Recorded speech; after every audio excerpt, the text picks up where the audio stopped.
Because I didn't want to upload a standard reaction video, I really did want to give some proper thought on things I'd kinda hoped to come from Star Rail.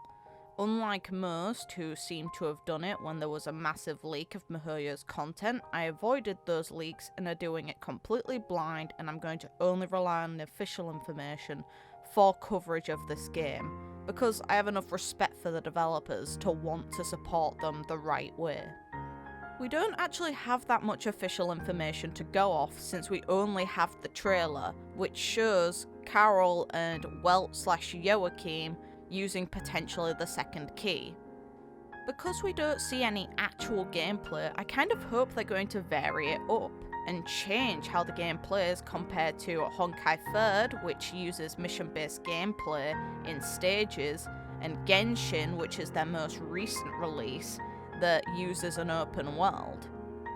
Like for me, either a hack and slash or a turn-based game would actually work quite well. It's just, depending on the mechanics involved, like for example, we had Herrscher transformations in Honkai 3rd, but while Herrschers aren't necessarily a thing, people still have links to that tree. It still has existing connections. The only difference is that all the Honkai energy is sealed on the moon with Kiana.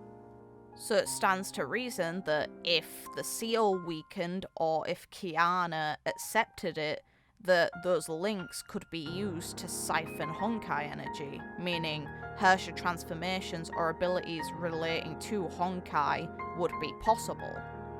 And then there is also characters like the Flamechasers/Mantis to consider, because they'd likely exist in some form in this world, whether they're alive or not, and they would need some sort of mechanic to keep it fair and balanced, how they would activate the active Honkai reaction and utilize those transformations and abilities in comparison to other characters.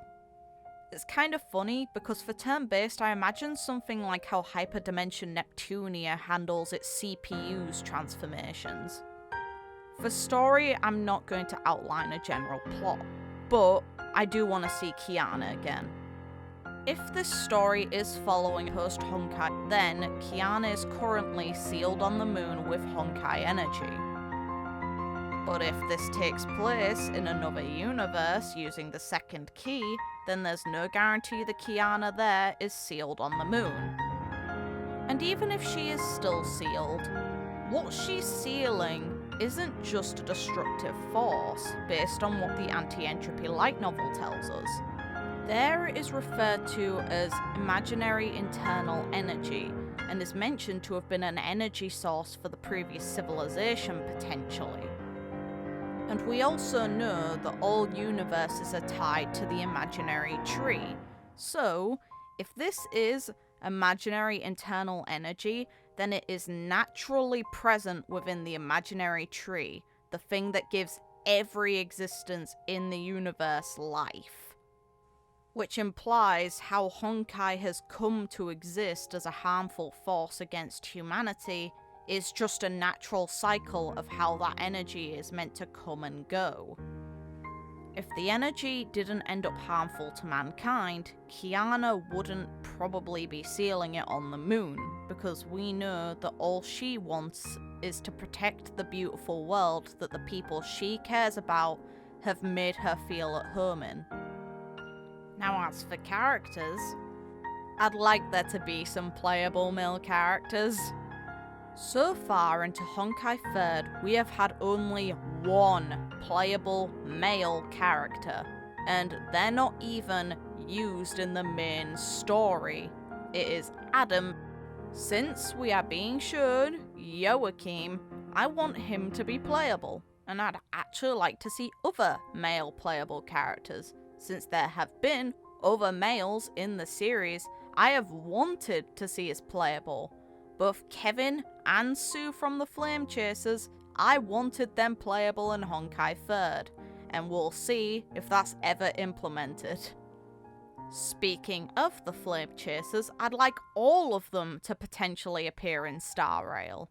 They are all very well written characters, all very interesting as prospects within the universe where Honkai energy is sealed, and it's strange to imagine a world that isn't impacted by their existence. As long as Honkai energy ends up a threat to mankind, mantis are bound to be created if the civilization is advanced enough to create them, as we see with Teresa being created. She is essentially a mantis. We're going to ignore my Fuhua bias for now, though that does definitely exist, I won't lie. And another character I want to appear, and this is really, really biased, but show us Himiko alive and chill. Because it's an alternative universe, she doesn't have to be dead. I accepted her death in Honkai 3rd. Give us her here to at least use. It'd be so much fun to have her around. But on that note, don't kill her again if you do. We've got enough depression from the first shot. Of course, I hope for a lot of character reappearances and more details about characters we already know from Honkai 3rd. Because it's an alternative universe, they should all technically exist within this universe. Just, I don't want them to overlay too much and make it so they can't make a plot without the old cast. So it's kind of strange to ask for things and imagine how the cast would be, because we have nothing to work on if they make original characters, because I really don't want them siphoning from all of their existing cast. My final hope is that this game will also be on console, like Genshin Impact is. Because Honkai Impact 3rd is both mobile and PC, and while I can definitely see Star Rail being on either one or both of those platforms, I think that there's no harm in implementing it to console. I understand why Honkai Impact 3rd never ended up on console. It wasn't designed for it. But if they go into creating the game with that in mind, there's no reason that Star Rail can't be on console. If anything, I think it opens the door to the audience to have more options to access the game on, which is ultimately a good thing so long as it doesn't increase how much effort and time it takes to construct the game.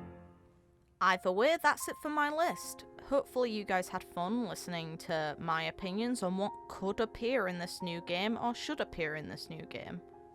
Let me know what you all think, and as soon as I get any means to get involved with this game, trust me, I will.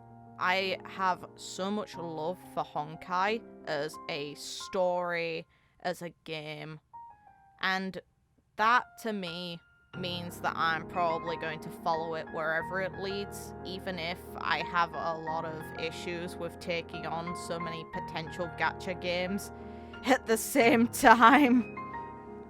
If you're up for joining me on this journey, then I'd love to see you there, and I'd love to hear your opinions on what was discussed here. Honestly, we're only at the surface of what's coming for this, and on the 8th, there's going to be the closed beta test, which I do aim to apply for if I can, because I really want to see what they have in mind for this. Just, if I do get that right to cover that content, if they have an NDA that requires to not showcase anything that is within the beta, then I'm going to respect the wishes of the company. I want this game to be as good as they can make it.